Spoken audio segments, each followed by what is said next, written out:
Welcome to Motorboats Monthly's review of the London Boat Show. We're here at XL to show you some of the latest boats on offer today.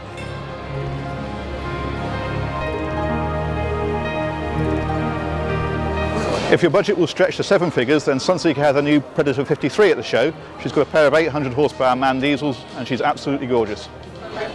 Sunseeker have enclosed this area, but you've got these huge opening doors here and a massive sunroof that opens here, so it actually feels a very open area.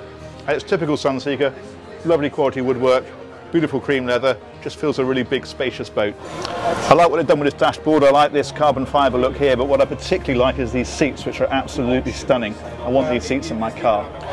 This feels like a good size, nicely opulent owner's cabin. There's plenty of space, the bed's nice and low and a good size, but actually it's not. This is your guest cabin, or one of them at least, and the owner's cabin is back here. This then is the owner's cabin. It's absolutely palatial for a 53 feet boat. You've got plenty of storage space. There's a good size ensuite just over there. Lovely big double bed here and a nice settee here for spectators. The galley here is absolutely enormous, all electric cooking, and there's a fantastic fridge freezer just here. Bigger than many people have got at home. There's no compromise anywhere in this boat, even this third guest cabin. It's a good size and there's headroom right the way through. Like everywhere else, the cockpit on this boat is absolutely enormous. It's a bit of me, frankly, this boat, and just like 90% of the people here, I'm just waiting for that lottery win. Grey is the new navy blue at 2012 London Boat Show. Pretty much every stand here has got grey boats on it, but Sessa seem to have got the best grey of all. They've got this beautiful silver grey metallic. It looks absolutely stunning. This boat is all about Italian style. You've got this beautiful big teak deck here, and a particularly interesting feature is they've designed this boat very much with med mooring in mind, where you're reversing into the dock. And they've come up with this idea here, which is a screen that drops down just to give a little bit of extra privacy when you're on board. The Italian styling continues in here with plenty of nice wood and chrome. I like the way they finished this. It's a lovely, sort of almost a Hessian finish on the ceiling with this sort of inset dark wood. Really works very, very well. Up here at the helm, again, nice, elegant design.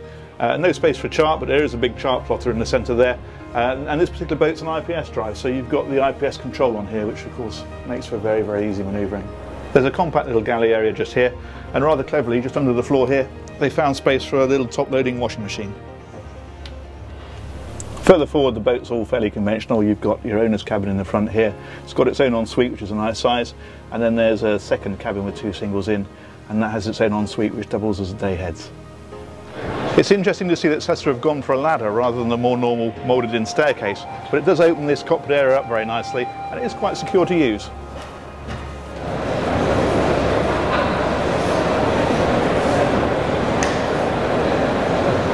Price-wise, this Sessa 40 Fly is about $450,000 with a decent specification, and that's quite competitive against the mainstream, and it makes for a very interesting alternative.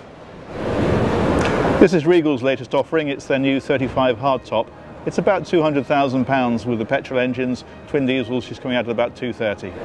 They've put some very interesting ideas into this boat. Let me show you what we've got.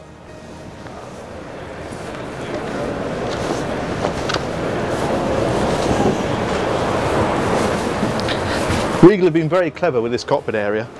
This aft seat here converts very easily into a sunbed. That just drops over like that. There's also the ability to move this seat here forward like that.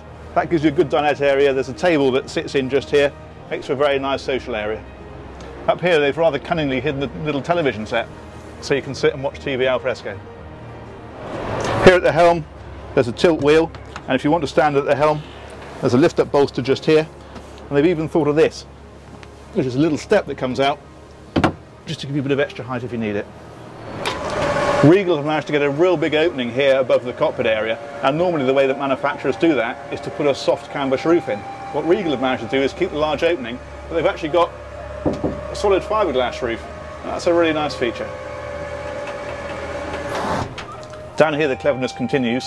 They've got a good sized dinette here, and they've done it by putting a fairly small bed at the front here, which you might think is a little bit impractical, but in fact they've been rather ingenious. There's a little button just over here, and when I press it, it all gets a bit James Bond.